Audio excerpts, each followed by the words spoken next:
hell was that? Welcome back to the State Farm Analyst Desk after a mind-boggling clown fiesta of a performance between G2 and EG. After 15 minutes of the game, I started to snooze. I started like, okay, this is a stop. I was like, okay, what can we do for our post-match? What are we going to break down?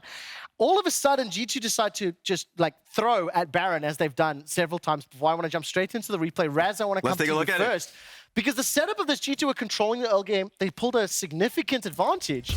And magically around this Baron, that's how EG got back into the game. Yeah, they started to see the fact that Caps was getting collapsed on here. And so they start on the Baron really early while Jankos was clearing out wards behind the pit.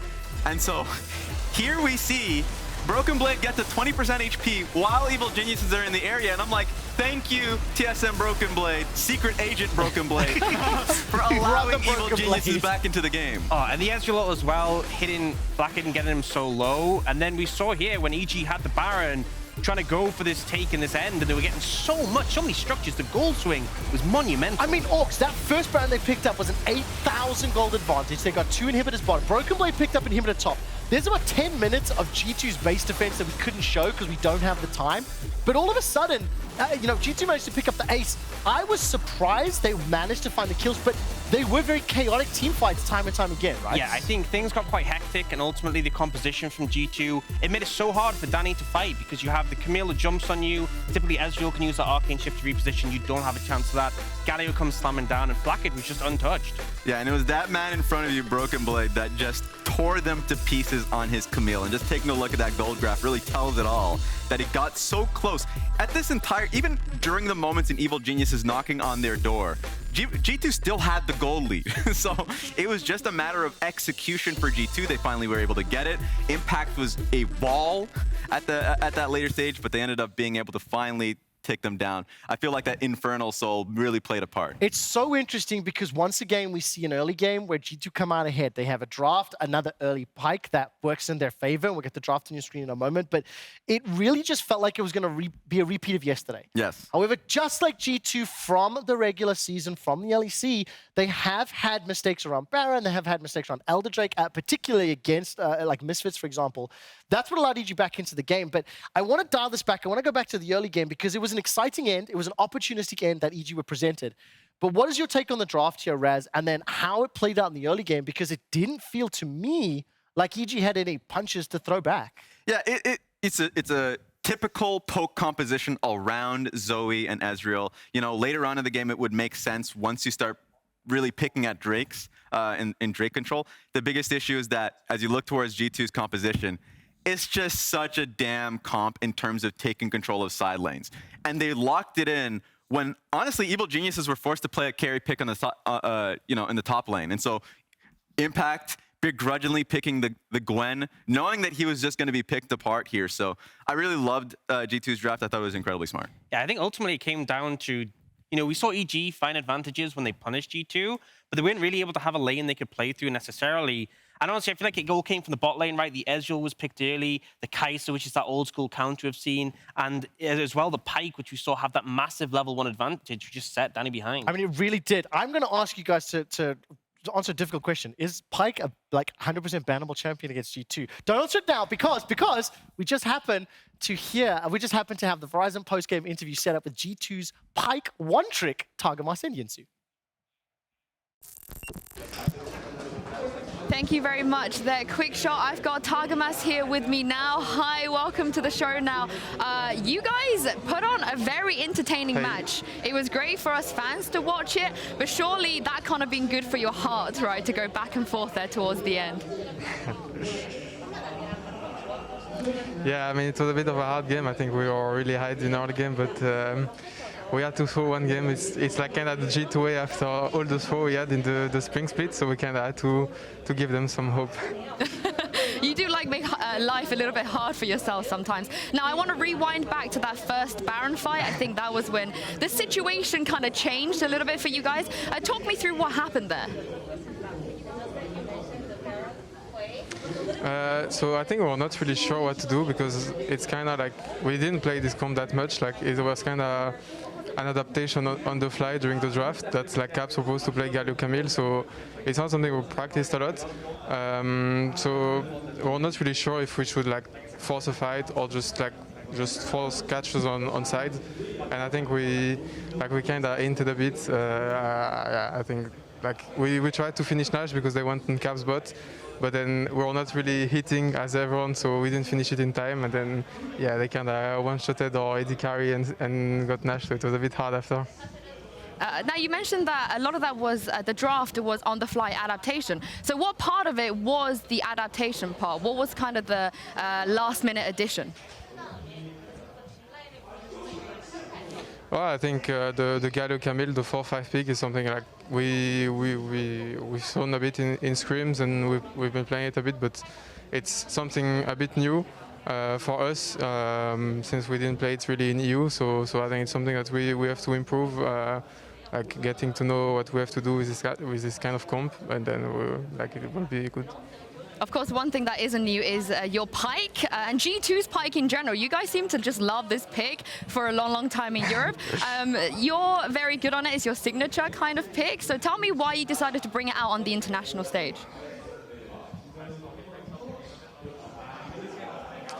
I mean, we've just been discussing the past days, like finding solutions draft, and I think picking Pyke early is just give us a lot of room in the draft since it's a champ that doesn't really have counter pick, at least in lane. You can always like get prio and kind of win lane the first levels, and then the champ allows you to roam, to help mid, to help top, play for Herald. It's something that we like to do a lot. And yeah, we've kind of just testing out what we can do, right? I think we have 8 games in group stage. A lot of those don't really matter. Like we're almost qualified for Rumble stage already, so we're kind of trying out stuff and see what works, what doesn't. And so far, Pyke seems to be doing fine, even though I didn't play really great, but it's fine. Thank you so much for joining me. I can't wait to see more Pyke from you in the upcoming stages. Good luck. Thank you. And that is it here from us. Trevor, I can't wait to see what the desk thinks about this one. Back to you. Yinsu, I really don't like to call you out for being wrong. We're not going to see more Pyke because the rest of the competition is going to ban it. Yeah. Though I would love to, obviously joking. I do think it was a great interview from Targamas, great questions from Yinsu. I particularly found it interesting, as of course they've picked up 3 wins now, Targamas mentioning that they're now nearly already qualified for Rumble stage. He said he didn't play particularly well. I do want to talk about the bot lanes as a whole, and in particular, the difference between FLICKR and Danny when we take a look at their performances. And Aux, I'm going to come to you here. Those first few kills set up by Targamas, closed out by FLICKR. Yeah, I mean, you have to respect the level 1 from the Pyke, and ultimately the Khan can't do much for you because he W's in to disrupt and they flash over it. But then there was this moment where the supports roam mid, Jankos found a great opportunity to punish, and the problem is, in this matchup, if you fall behind, the Kai'Sa can just permanently fish for you in the side lane. So what ended up happening is it was Danny and FLICKR left isolated, and FLICKR always wins that one. Yeah, I mean, it's not atypical. We've seen this from Danny during the regular season, especially during the finals, you know, getting picked in the laning phase, but of course would be online during team fights. Didn't have that opportunity here necessarily, and so it's a troubling trend. I don't want to rush you along too much. Unfortunately, we never have as much time as we want, but when we do take a look at FLICKR and Danny, these are the stats across all of their games so far. It's done a day. It's done a day. The reason that I want to bring it up, and the reason that I do think it is going to be a talking point as we look to the rest of the games, Targamas mentioned it, there are 8 to be played in this group. Yes. Okay, there's a 3rd one now coming up here for EG against ORD. This is the pivotal one, the important one. And when I look at Danny in particular, this is a player that was incredibly hyped coming into the game. We know the meta shifted a little bit, moved away maybe from what he found success with. Raz, what's your take on what Danny needs to do to kind of step up to and deliver the expectations that he and his region wants? The sad reality is I actually liked the type of draft that they went for here. The Ezreal pick is something that he had in the back pocket and performed quite well on in the regular season. It's just about level of play here. Sure, as I mentioned earlier, laning phase was poor from them during the regular season, and they were able to at least tighten it up a little bit so it wasn't such a stark weakness. So I expect them to look back on this one and just to make sure that the early game isn't as tragic, because the good news, the light at the end of the tunnel, Inspired had a damn good game. I do want to move us on really quickly. Less than a minute, I think, as you can see order on your screen. Augs, just quickly touch on the fact that both Inspired and Kevy played Karthus in day one. What did you see from Inspired in the previous game? What do you want to see him do in this game against Kevy to help get EG on the winning foot? Well, honestly, I feel like the Karthus pick is fantastic for order, but for Inspired, I like the fact he brought out the jojopyun. I want him to be proactive. I think jojopyun and Danny will deliver if you can get them out of the laning phase in a comfortable spot, and I think G2 have been fantastic at shutting that down. So I want Inspired to have another active game. I want him to get the ball rolling. Yeah. Straight from Inspired's mouth, he's great at being able to feed the kills to his carries, right? One word answers who is going to win. EG! I'm going order. Order it is! That's what I wanted. Australia, America, you think that Fiesta is your ally? You merely adopted the Fiesta. I was born in it, molded by it. I didn't see macro until EU LCS became the LEC. But by then, it was nothing but refined Fiesta. Over to you, boys. I don't want to hear it. I don't know how it's possibly supposed to follow that. Anyways, Orders versus EG. I'm excited. Yeah, the boys. I always like casting their games. It's always the best stuff on Twitter afterwards. They're fun. Yeah, in Order, they've only played one game so far, so they haven't seen a ton. But I think I saw them talking trash about NA already on Twitter after, you know, having a relatively close game versus G2 yesterday. Closer than EG was yesterday to G2. They found a lot of solo kills onto the G2 members, and they were actually, in some ways, kind of controlling that game up until they threw at the Baron. And so I think for Order, you can step back and be like, hey, we have the hands to go toe-to-toe with these guys. We just got to play a little bit smarter. Yep, definitely got the hands. A lot of that on display against their game versus G2. As you said, only seen them once. This will be their second outing in MSI. EG trying to pick up a win themselves here as they played their third game so far.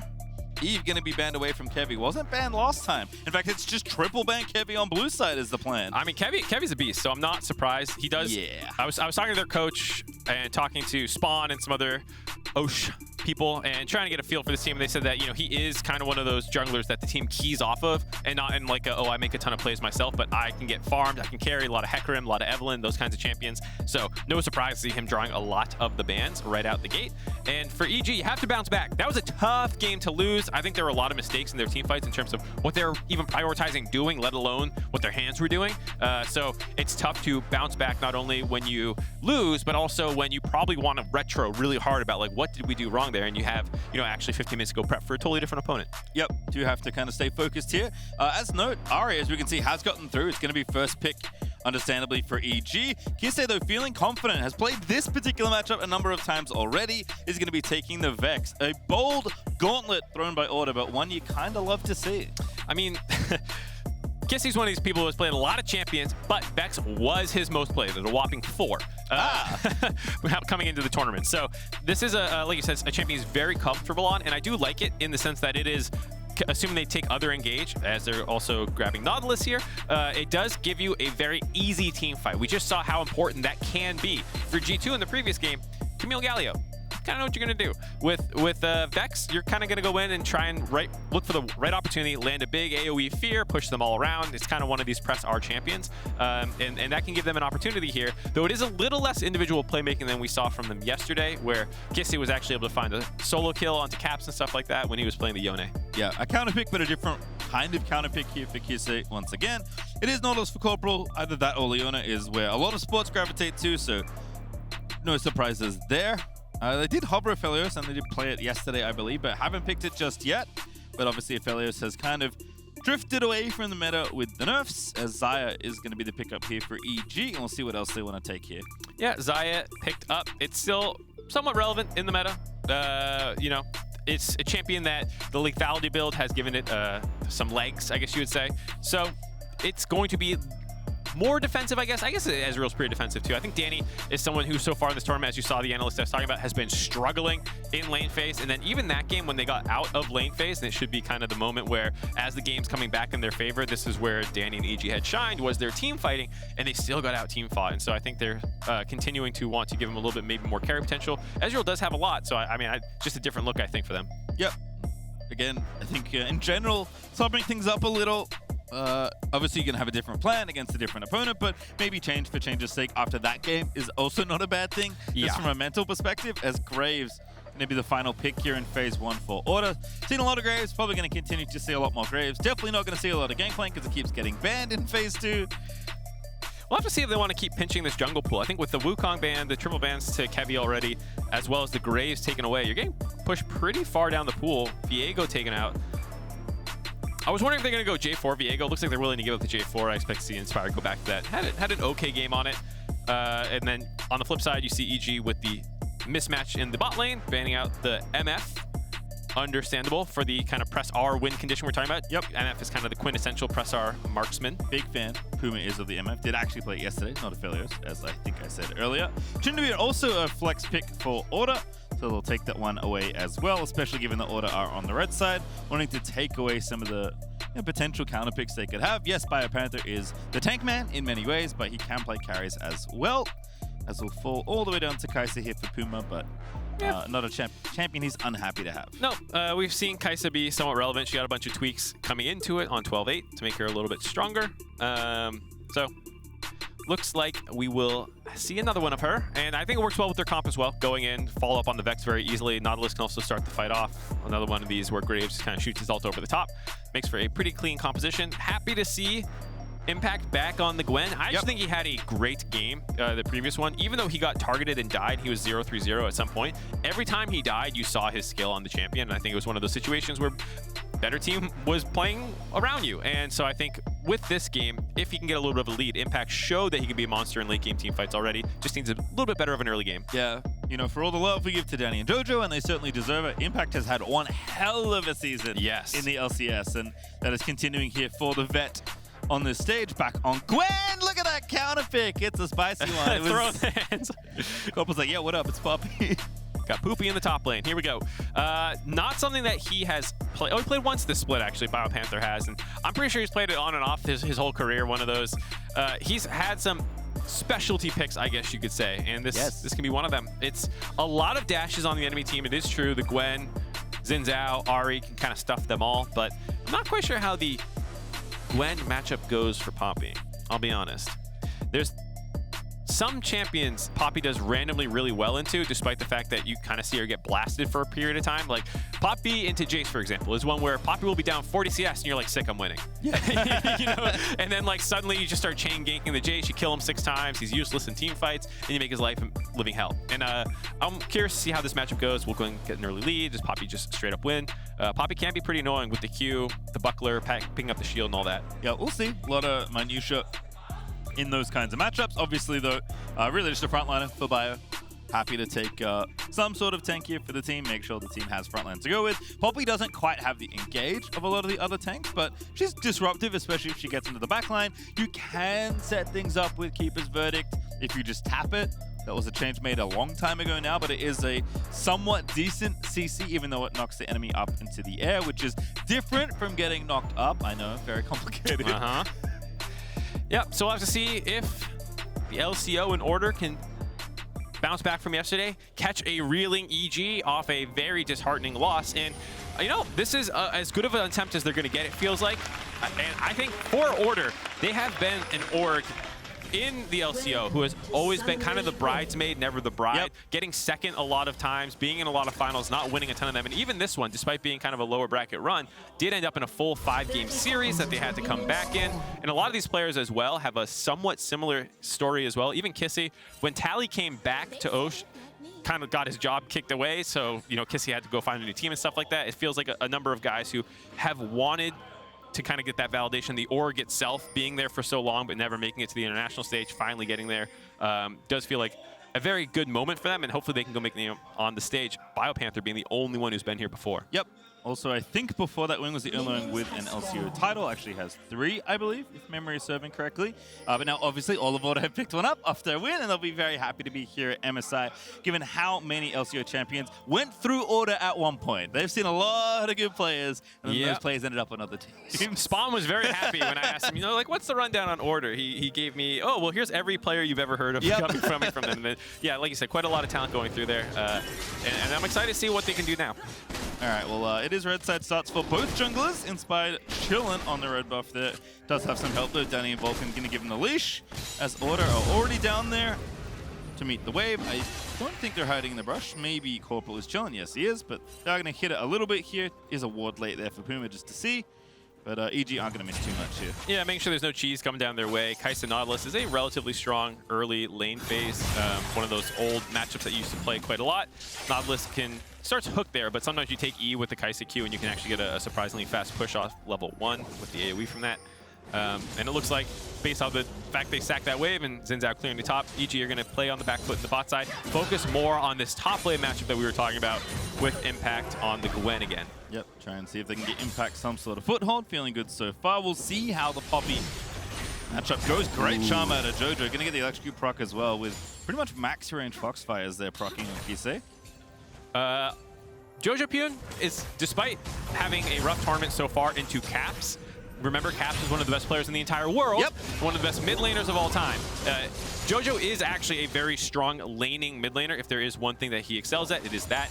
He had the highest CSD in the league for mid laners and won a lot of matchups. The Ahri in particular was a champ that he was rather proficient on. He landed a ton of charms on people to win these kind of trades, and they can get control of the lane and then start moving around the map. And I think that is going to be one of the key areas with Vex not always being a strong champion lane phase. It's not too uncommon to see the Vex go down some CS, but then have these big pop-off moments around team fights. Yeah, I think, you know, if you can't perform on this champion as Jojo, right, something does feel wrong. You have been given one of the strongest champions in the meta right now, a mid laner that is constantly kept out of games.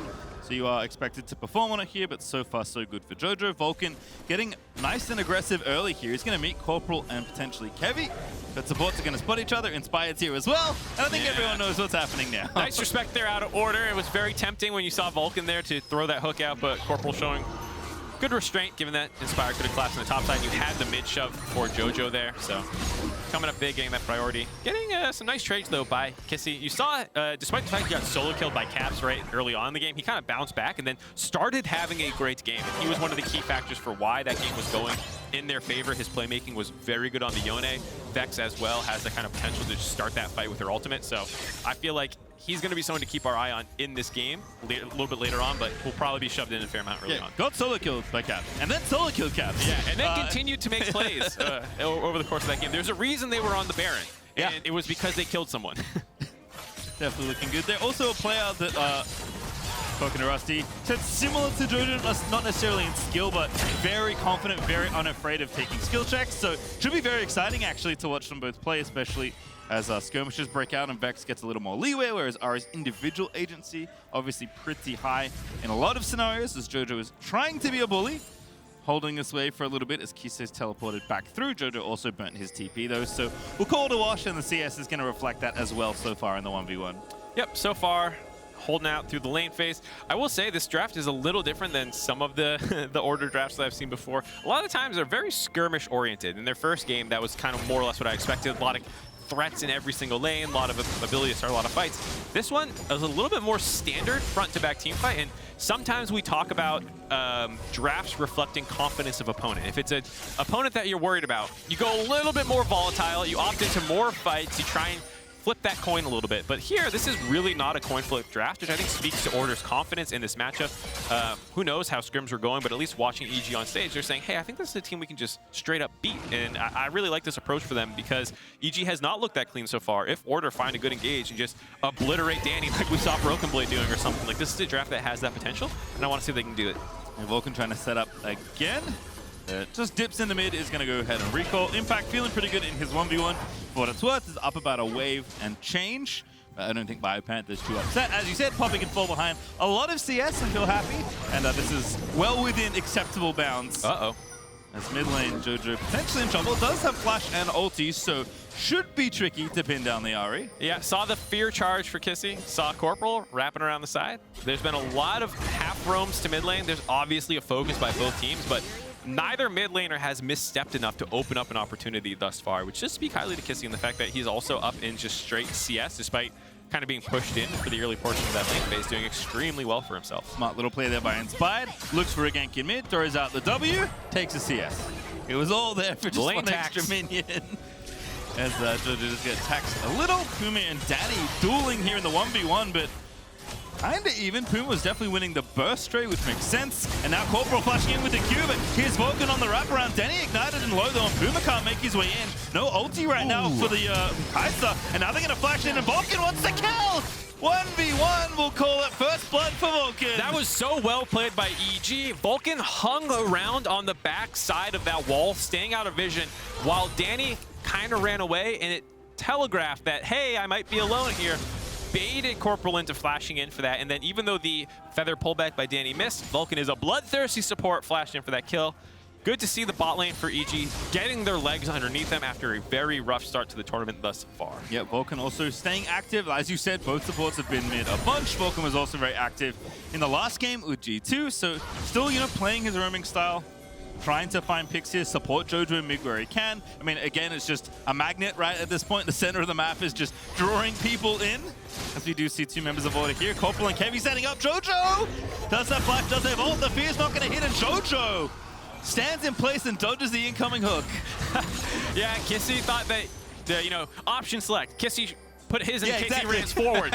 Nautilus throws his in case he runs back. Oh, you missed it. He throws the high and the low, and he goes for the mid, just stands still. Both miss. jojopyun, gigantic brain, stays alive there, but a good look by ORD. I like seeing them stay proactive on the map. That could have worked, just ended up missing the skill shots. Especially bringing the Graves along, right? Kevy not going to add really much CC at all. He's going to take the blue buff though, which is nice to see, and Graves has plenty of burst at level 6 to kind of lend to any sort of play, so do love the attempt. Does miss, but not much of a commitment for ORD to try and make the play. Yeah, it still spills over to that, grabbing that blue buff, but off the reset at level, or excuse me, 8 minutes into the game, the EG bot lane flips to the top side, starts contesting this. ORD's hanging around in the area, and the Kai'Sa's making her way up the river. They might actually go for this fight. They do, like we said, have this kind of 5v5 press R composition.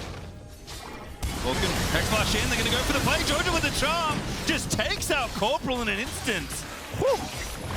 That is the danger of playing Nautilus and having to be the frontliner. He is notoriously squishy, actually, if you don't get your abilities up. I was going to say it as well, actually. It's double glacial augment, right? So no aftershock, no extra stats there to be tankier on the Nautilus. You are a sitting duck in many scenarios, that being one of them. Kisee looking for the 1v1. Perhaps Jojo lands a counter charm.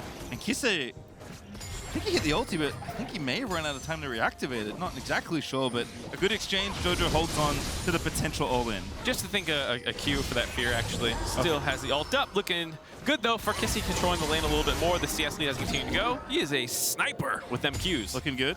Also, Vex's abilities are all purple and shadowy, so they all kind of look the same sometimes. A lot of lasers going out. ORD not, you know, just giving everything away, though. After getting blown up, go down, flip to the bot side here. Granted, take advantage of that timing window. Here you just see no vision control, just out of sweeper range, too, so there wasn't going to be the silhouette given away that there was a Vulcan in the bush. And just a nice Hex Flash stun on top of them, well coordinated with jojopyun. EG, looking good so far.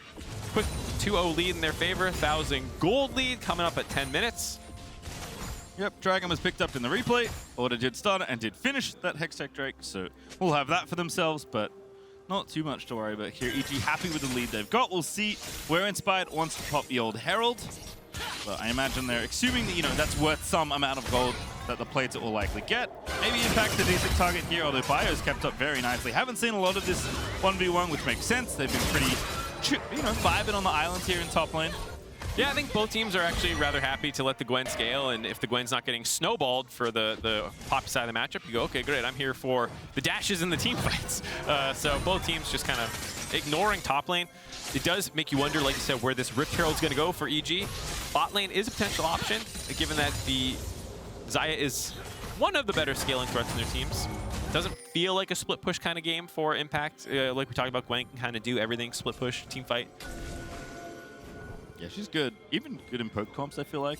We didn't see it as much in the last one, but like just standing between the enemy and pressing W gives you know, a lot of free range. No one wants to run into that. No, nobody does. Pretty good champion. I wonder why she's getting blinded so much. Good flash from Kisee as Jojo looks for a play there with Inspired on his right. All right, we got some tools here at the LEC studio that I've never used before. So I'm gonna, what does this do? Oh, hey, look at that. Hey! That's what I wanted to do. And then there's a circle. It's a small circle. Maybe I wanted the bigger circle. Hold on. Let's see what a big circle does. There's a lot of vision. Anyways, that's my point. Nice. Made it so not only can they get this pressure from the bot side to drop this turret, but they also gave Inspired that angle to get the gank onto mid lane to force that flash. Then he moves back down to the river bot side, drops his Herald, snowballing this advantage very quickly. Not only controlling mid lane, but bot lane as well. Well, good take there for EG. Pick up the first tower gold, get all the plates, give Danny some extra gold. As EG do split it, but they're happy to get continued advantage here, now up 2K. And I think this is one of the areas of the game where the minor region teams struggle when you go internationally more than anything else. It's not necessarily you get giga skill checked in lane. It's oftentimes, how are you moving around the map? It's not skill issues. It's, oh, their mid jungle just took complete control of our bot lane, and now we can't even walk up to our turrets. And now I need to flash gank attempts. And until this point, Order, I think, had been going blow for blow pretty closely, and that's actually what explodes the games more often than not. Or your decision-making around objectives, like their Baron attempt in the previous game. See how it goes, because it is pretty steady here between these two teams. Some TP's burnt here to maybe get back to mid lane. See if they can't shot them out. Impact wanted to make a play. Inspired on the flank, looking good. Good ulti out of Vulcan. Corporal buffers away, but it's not enough for Kisee. He's going to go down to Inspired. Nice roam down from EG there from the top side. I know you guys are going to get bored of me doing this, but can I do it again? I love it, Mark. Look, it's pretty standard play. You get vision control through the avenues of map movements that you're going to need to use to make plays happen, and then that sets up the play. You don't just show up and try and gank randomly.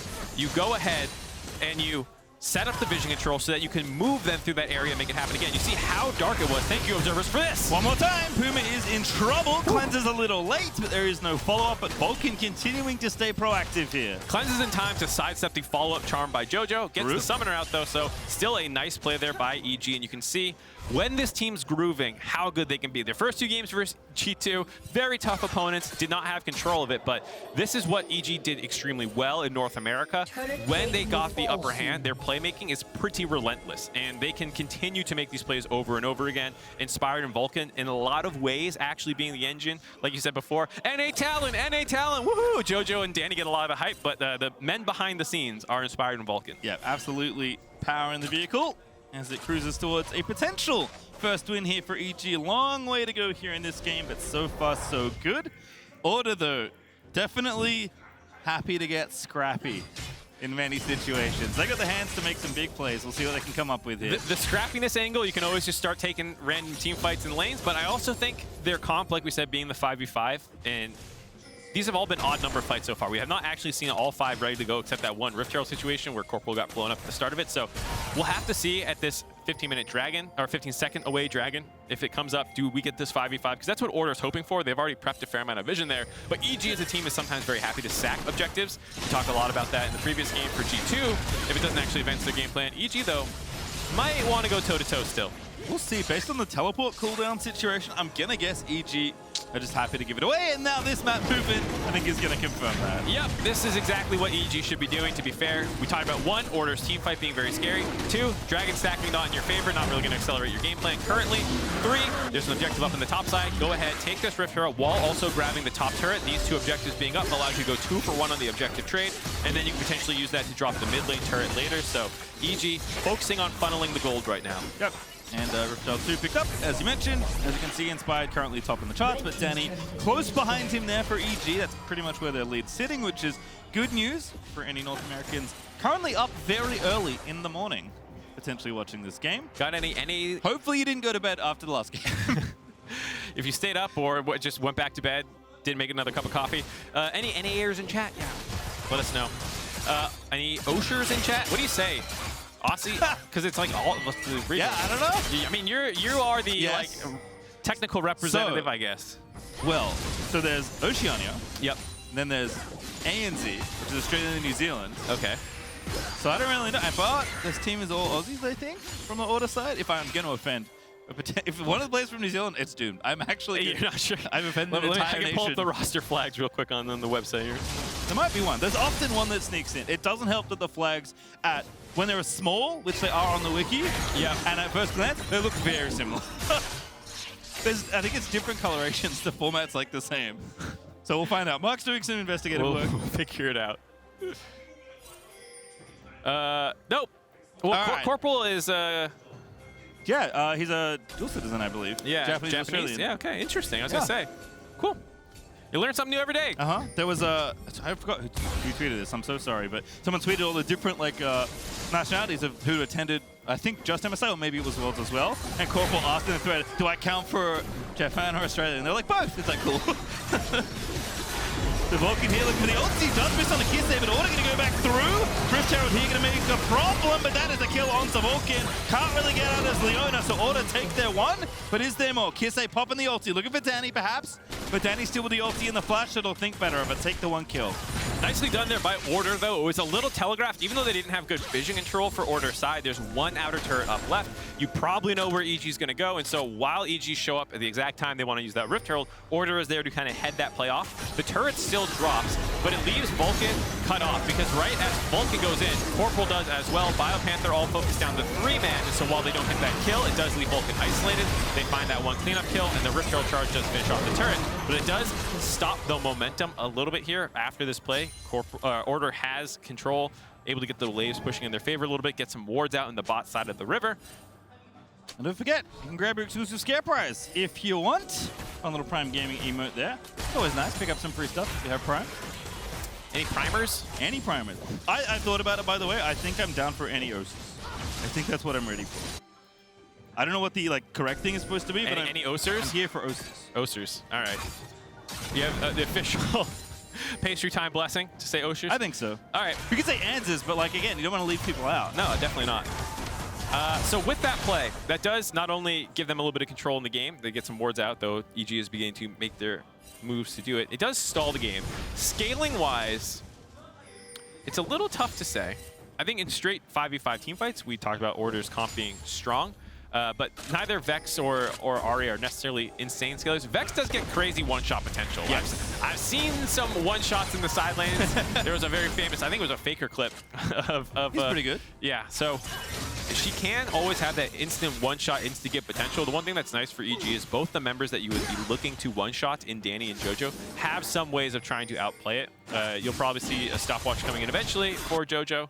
And Danny just naturally being able to press his alt button as soon as you go in. You can kind of disjoint is not quite the right word, but at least get away from the Vex so that you can stall out before you get feared if you play it correctly. And Ahri just being insanely mobile as a whole. Yep. It has GP barrel burst energy, but obviously that's much faster, right? As soon as the barrel hits you, it's done. Vex has to, hit the ulti and then go all the way in and pop all the buttons. It's relatively telegraphed too. Yeah. Even if you land it, you're like, when's he gonna go? When's he gonna go? But it's not like a 5,000 missile speed thing. Vex moves relatively slowly on the way in. We'll see what happens. Obviously, Kisee confident on the pick, happy to try and find the angles, but for right now, we're squaring up in mid.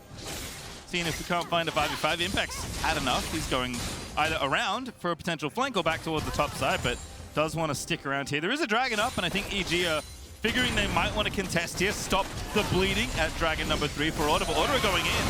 Impact there on the side, but again, the Poppy W looking pretty good, but Impact all the way around. Corporal the target. Corporal will fall. Call the 5v4 now as BioPanther kicks one out with the ulti, but EG already got one. Nice stuff there by BioPanther on the initial engage, but was not ready for the wraparound by Impact. That Gwen that we were hyping up shows up on the backside to finish off Corporal.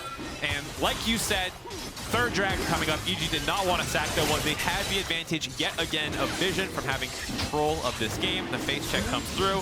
Corporal, unfortunately, has that responsibility to walk in there first. Yep. Gets popped. Easy pickings there. I mean, again, Nautilus is one of those things, kind of like Alstar with no ulti, right? It's so easy to get a pick. I always say, Nautilus is a feeder champ. And Kisee maybe on the menu here is going to be a lot of damage done. Impact with the last snip is going to get it. Jojo trying to extend the play.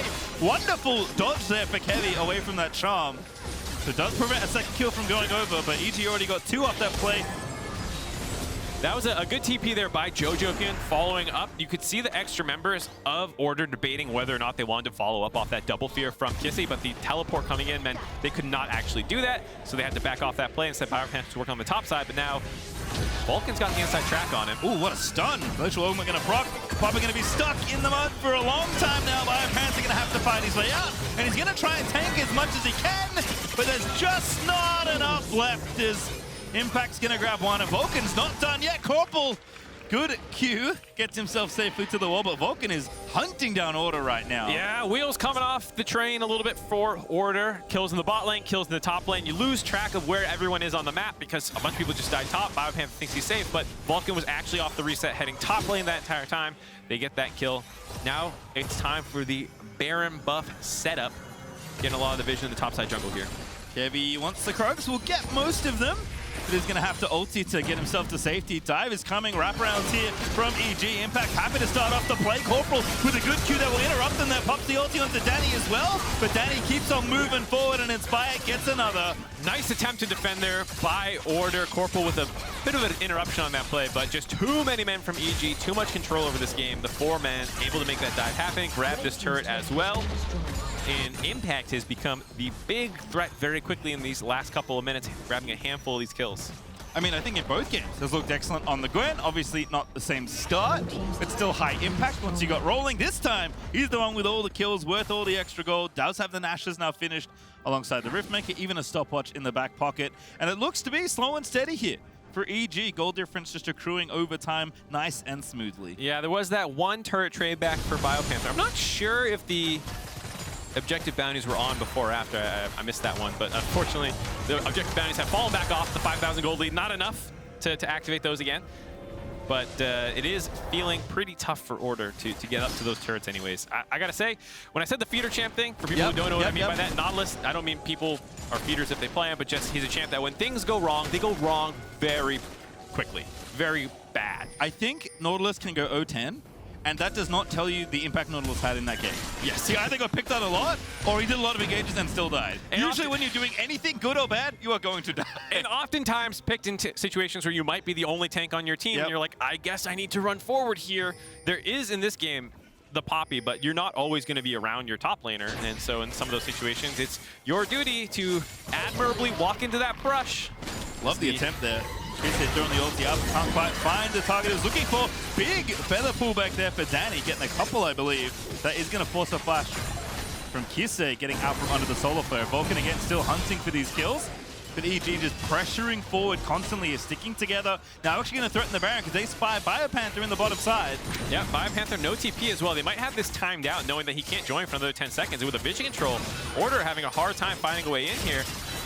I think they don't know if they're baiting or not, so they're taking it slow, but EG's going to have this soon if they don't go faster. There's the blue trinket. Same thing, Nautilus is like, I don't really want to face check, but I have to, and now Jojo's going to turn around. EG turning off the Baron, but took a lot of damage for it here. Order might be able to find something. Kisee no ulti, and Order can't find the angle. That's the big one right there. Kisee no ulti means it's much safer for EG to try and force that play, and if there's no way to get insta-give for being caught out of position, you know, you can get that back off of it. A good angle out of EG trying to fish for that one, just couldn't quite find anyone to pick off. Ooh, nice hit for Corporal. Hex flashing in onto Vulcan we go. Inspired though, straight into enemy territory onto Puma. Forced to flash out though into popping the ulti. And now Impact's gonna dance back in. Corporal, it just feels bad, man, but he keeps getting picked on. Impact finds another for EG. I said it before, won't say it again, but that was a very nice play by Inspired. When Vulcan got caught out of position to go in there and find that 5-man ultimate to kind of disrupt any potential follow-up that comes through here. I do like this by Order, not going quietly, finding their opportunities. That Hex flash over the wall onto Vulcan to set him up as a potential target, but then Inspired goes in here. There's that 5-man ultimate. Make sure that no one else is in danger. While he does need to flash out himself, he's gotten enough people low that Impact gets the nice chase down easily there. Yeah, just finds the exit. Jojo with a bit of burst over the top. And EG able to find one extra pick there. So the gold lead keeps on coasting forward here. Kevy should be able to finish this off. There is Impact in the area, but not going to be close enough. Kevy is going to keep pushing, but thinks better of it. Impact does respect the fact as well that there's probably other members up in the top side. So now he's hopping the wall and looking for this fight. He's like, wait a second. He's TP. all one. Oh, nice TP. I love this from EG. Going to be a 2v2 here as Kisee joins in as well, but Jojo, plenty of mobility. BioPanther's here, and oh goodness. Getting the pause right when the action's about to go down. Dragon was just slain as well. Wonder what the pause was about. We'll have to see if we get an update. Did look like it was about to go very south for Order there. So if something was wrong on them, on their side, I can very much understand needing to pause there. It's also a very important fight location-wise. This is something that I think is not considered enough. Where you're taking a fight. If you're taking a risky fight, bot lane turret, 18 minutes in the game, not the end of the world if you lose it. Taking a risky fight post 20 minutes next to Baron, that could be game ending if you mess that one up. So this is one of those fights where this could result in the Baron, whoever ends up winning it. Well, see what happens here, because both teams are off to the top lane. Love the aggression from Impact, love the teleporting for Jojo, much more proactive this game on the Ahri, able to really pair up with Impact a number of times already this game and try and make a play happen. But ORD know what's happening. They are moving people there, and that's all we know. We are mid-Ahri dash. We had a pause. Unfortunate timing on that. But this is to step back from the game and look more at the tournament as a whole for both teams. For EG, 2 games against G2 kind of got slapped. First game, taken apart just top to bottom the entire way through. Second game was happening that way. Massive throw by G2 that EG should have won. They had triple inhibs. They were hitting Nexus turrets at some point. Lost a handful of fights on the back end of that to lose the game. And I think this is a huge game for them momentum-wise to get their feet back under them, get a win on stage. It'll be their first one, assuming that they can close this out from here. For ORD, I think they're just trying to find what will work for them over the course of this group stage. And, okay, what do we need to work on? Because this is I say this game, more than their one against G2, was about vision. And what can we do to do a better job of coordinating together to make sure our vision doesn't get completely taken over on either side of the map. This is also ORD's second game. You know, they played the least in the group so far. So in terms of learnings, they've had less of them. Yep. Certainly both teams, or all teams in this group especially, lots of time, lots of tape, lots of reps against the teams that are here in Group C. It is quadruple round robin for the teams in this group. But I do have only one piece of info. EG were the ones to pause. I don't know why. As soon as we get an update, I will relay it to you. Don't worry, you have all the information that I have. I'm not hiding anything from you.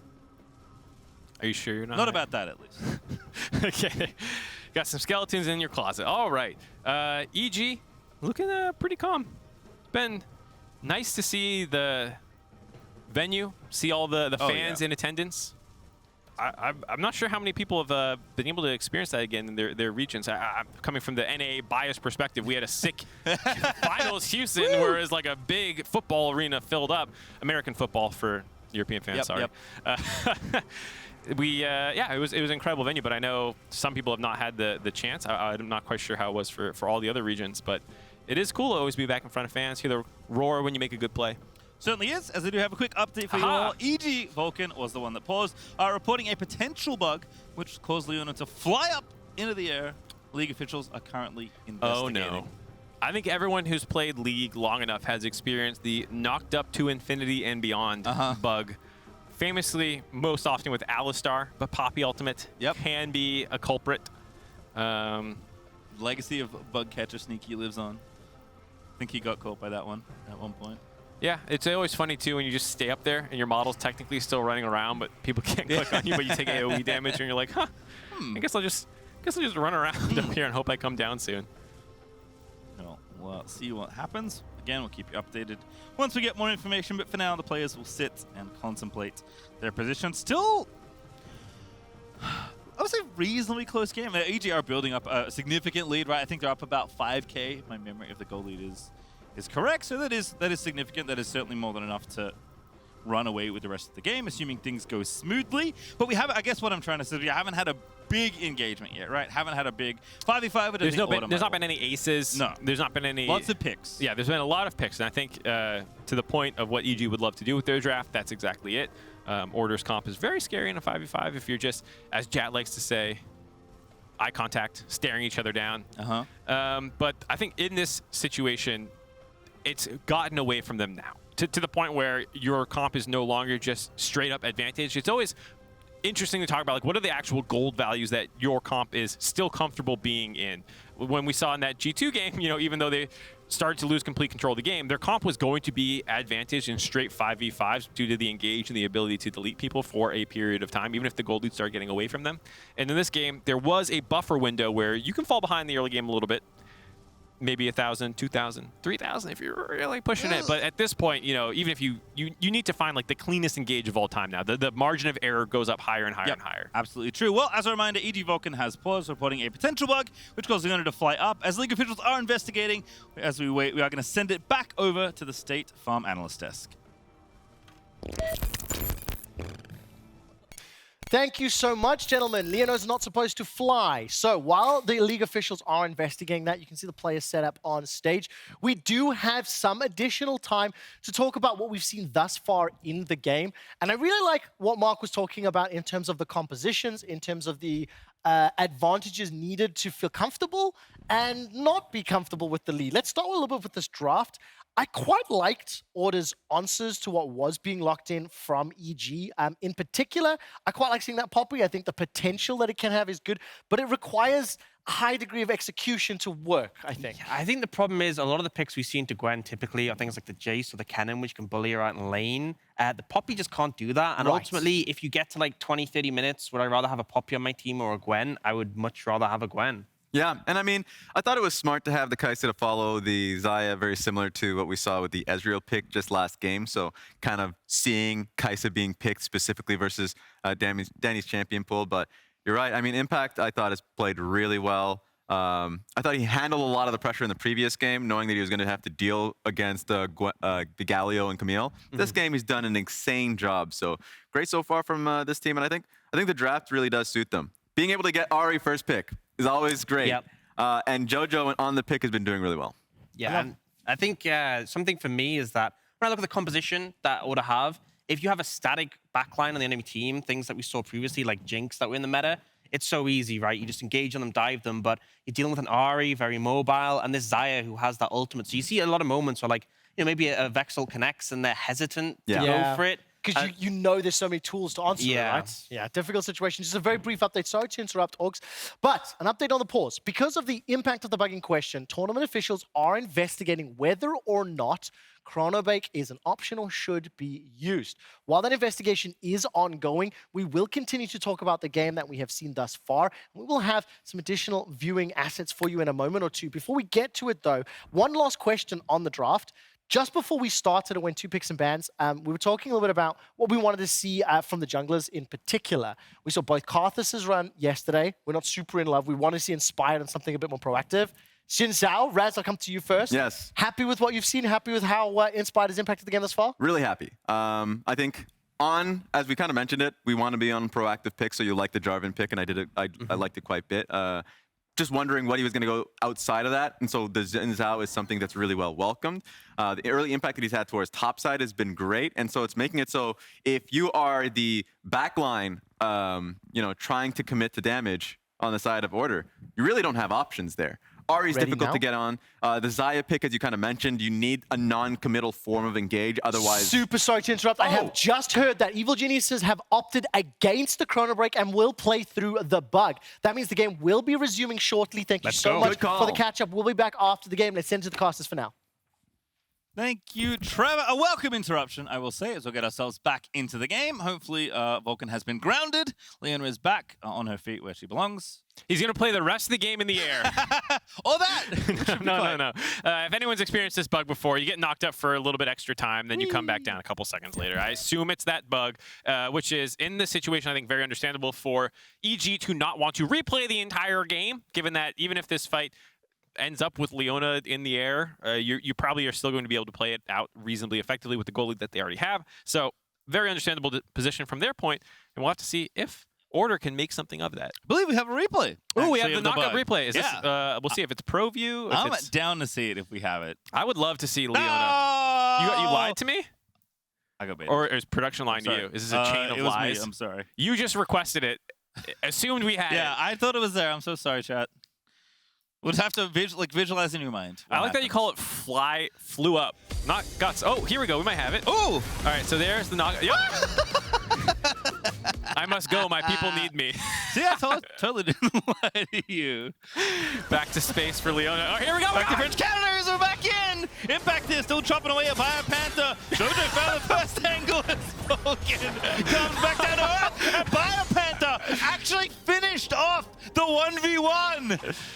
BioPanther getting the kill, 1-for-1 the team fight, but who cares because Leona's she's skydiving back into the river. And we're back. EG vs Order. Again, some Small trades here, 1-for-1 this time around. Kevy going down on the order side, Impact on the EG side, but no big opening up of this game, which I think to your point, Mark, flying Leona's aside. You're trying to be serious, and I just can't get there, dude. I'm just thinking of like all those Korea memes. You know, when you play Korean solo queue, and they're like, your mom's Sky now, and they just see Leona as Danny's mom, trying to protect him, and boom! Up she goes. Just rockets off camera. This is the best part. This is a good fight by BioPanther. You see some of the strength. Danny's trying to be like, where are you, dude? Are you coming back down? Woo! The queue's following. Oh my god. Oh, that's wonderful. Well, I'm excited to see that in the highlight reels from this tournament, you know. The historic.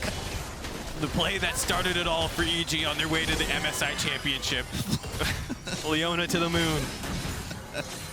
Alrighty, so order back up towards the Baron as we center ourselves back into this game here. 2 dragons apiece. EG have stopped the potential snowball towards the Ocean Soul and are still in control of this game despite BioPanther's nice dueling prowess on the Poppy. Yep, that was overall, when you're behind in games like this, even trades are technically usually still good for you because you're getting shutdowns and things like that. Obviously, EG's still in a lot of control in this game. They're going to be able to grab this mid lane inner turret. But Order stopped that play from potentially going wrong. There's a lot of vision that they were able to get out during that skirmish as well. So EG have some homework to do before they can actually start out this Baron. That continues to stall the game out. And for Order, their objective right now is to make sure that there's no Baron that happens for the next 2.5 minutes, so when the dragon spawns, we can hopefully get a 5v5 there. That's kind of your angle right now because you're not going to split push. Your comp really doesn't do anything but 5v5. It's very limited. And so you just want to make sure Impact isn't making things happen in the side lane, or make sure there's no Baron going on so we can get this 5v5 at Dragon.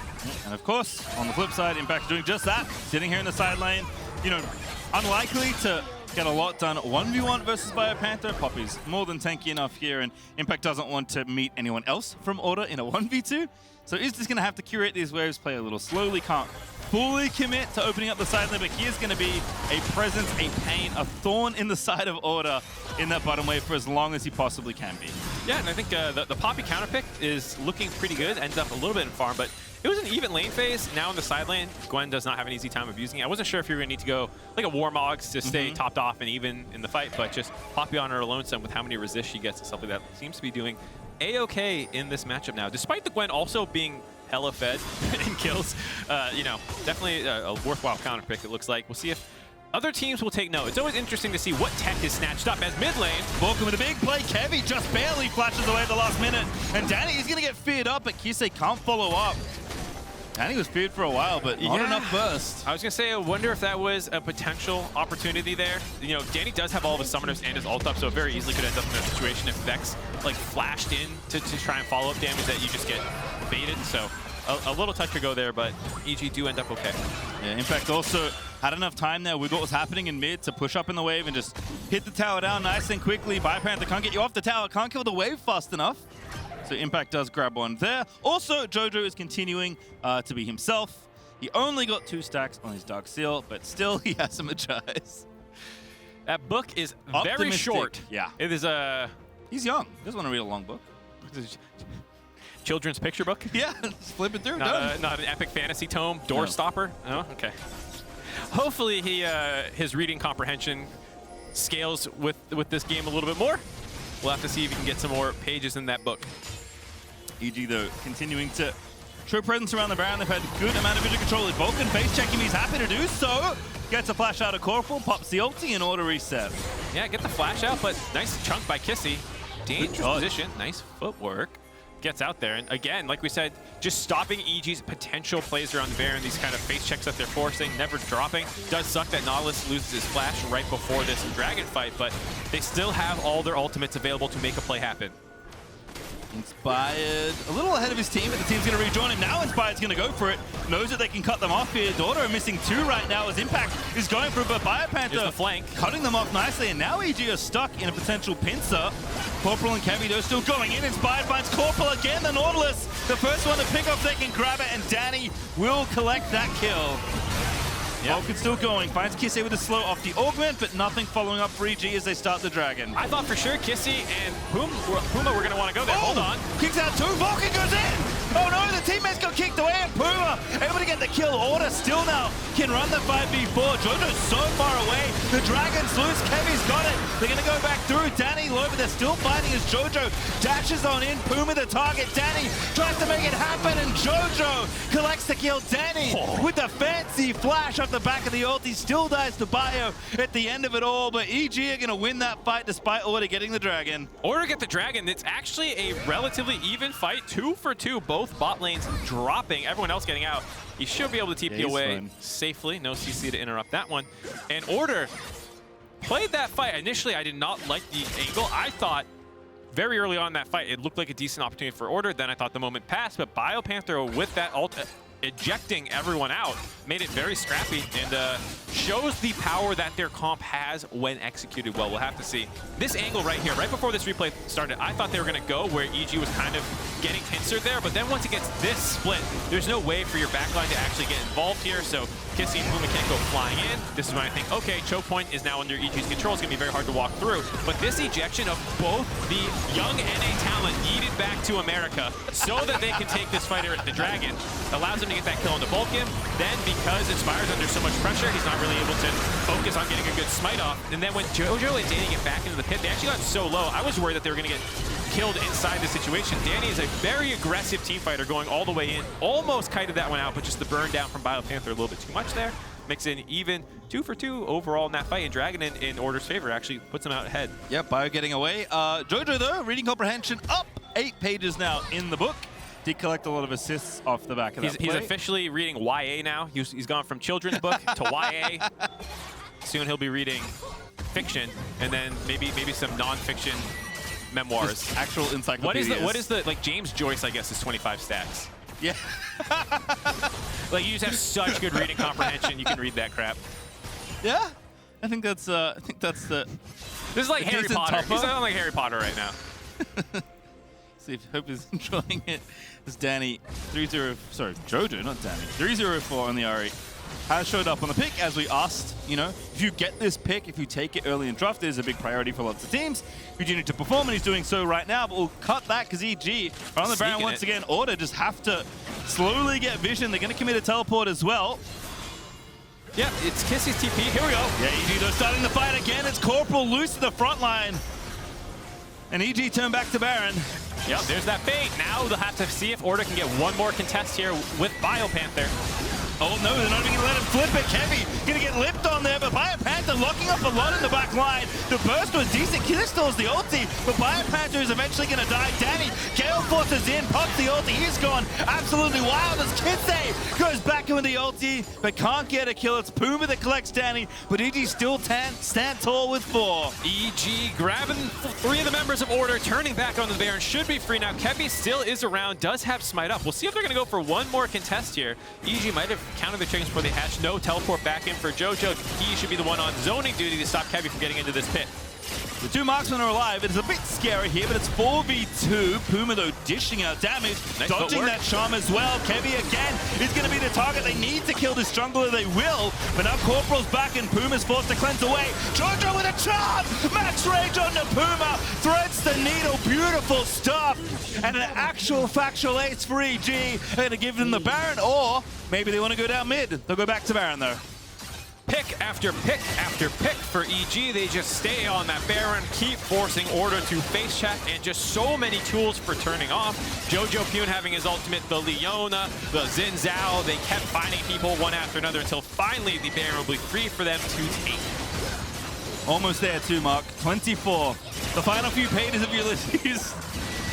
As EG are going to take down this Baron, as we'll watch this one again. Yeah, so like we talked about, Corporal, not in an enviable position. BioPanther should realistically be the one going in first there. There is enough other people that you should say, like, hey, I'm going to die if they go on me. BioPanther needs to go in, because once he's dead, there's nothing for him to do. But you can see how a little bit extra CC from a Nautilus could have turned this fight. The damage is actually quite good for Order. Kisee, when he goes in here, you know, he sees this angle to finish off Danny because he has the ult on top of him, snipes him through the rest of the members, kills him, but then no follow-up for anyone else. And now it's a 4v2, and you kind of get these bait situations where it's just so hard for 2 marksmen to realistically walk up the Baron. Yep, reset for Jojo, TP's back in, finds the last pick they needed, and then EG don't let Kevy into the pit, don't go for any sort of 50-50, just take out the enemy team, take the Baron, and coast on down to a hopeful game win off the back of this Red Bull Baron. Red Bull Baron looking good, especially with the dragon spawning. Means that's going to be very hard for Order to contest this one. If they could have stalled out that Baron a little bit longer, you get into that kind of soul flip situation where maybe Order can walk away with that. But because the Baron gets under their control, that means there's no objective to cross map with. That also means that you have the priority in the bot and mid lane to go ahead, grab that dragon. Now they're going to start working on these next inhibitor turrets, excuse me. All right, well, Danny's aggression definitely showing off. He was actually nearsighted in that replay I saw. He just popped the ulti in the grave smoke screen. He was like, I'm probably going to die if I don't do this. A good play there. EG, though, just waltzing on in. Jojo with the mid wave already curated. EG ripping through that bottom inhibitor tower, and it just falls. Order, maybe one last play left in them. Gonna have to find something here, because EG, an unrelenting siege here right now. Yep, their comp has one thing that does, goes in team fights, and they're going to need to pull the trigger eventually here around one of these turrets.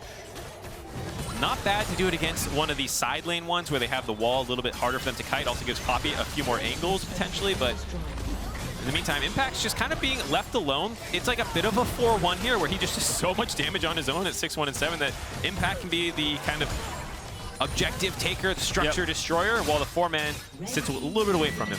The structure snipper. Ooh, there you go. Does take it in The mid. sculptor. Going back through. Inspired again, keeping them away. Impact even going aggressive. Oh my goodness, Gwen W is a good ability. Just immutes through the Nautilus hook that's incoming. And EG with a lot of time left on this Baron, still 40 seconds to shove in and try and take out this Nexus.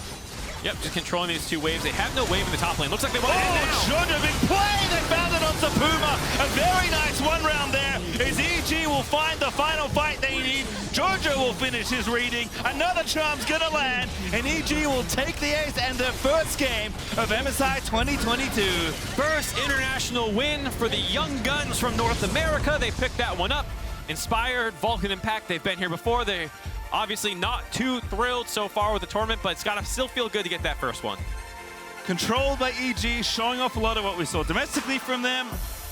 Inspired and Vulcan continuing to push the team forward. And then when the big moments were there for the youngsters, they show off. Yeah, I think you saw a little bit more out of Jojo and Danny this game, why people were excited about them. Jojo made a lot of great plays. Danny had a much better laning phase. And, you know, Order, you could see what their draft wanted to do. Just too many of the team coordination situations went wrong for them with that vision control in the first, like the mid game, I guess is where you'd say it really went wrong for them. And also, Impact's really good. That's something we'll continue to take away. As always, from I should say, Impact thus far in the tournament, probably the best performing member of EG. He's looked really solid, and his flexibility to play carries and team fighters and tanks and side lane, all this stuff has been such an important part of EG's surge to the top. Absolutely, it's been wonderful to watch. Really fun stuff. Love to see it. He even has a fun counter pick against Gwen. He plays Akali sometimes into that. Maybe we'll see. He's got the weird ones. Mordekaiser got banned out, unfortunately. Oh, I'm glad to see Jojo finish his homework, though. got the full book down, yeah. All right, well, with all that, check out Order's pick Believer by Imagine Dragons as the song that represents their playstyle and the rest of the teams competing at Worlds on the official LoL playlist on Spotify.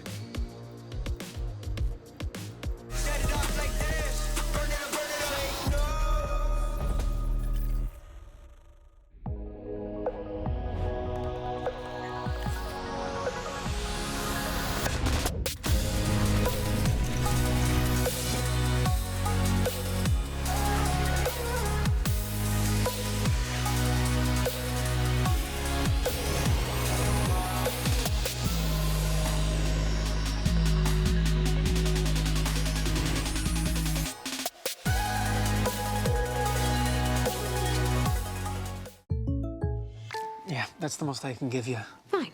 Then it's time for the ace up my sleeve. My beloved squishy pig with original holographic cover art. Hey, Ash, what you selling? Save the references, Jake from State Farm. I'm saying goodbye. This little piggy went to the game store. You don't have to sell your favorite games. State Farm has coverage options, so you get a rate that fits your budget. Thanks, Jake. Hands off the squish. For surprisingly great rates that fit any budget, like a good neighbor, State Farm is there. Call or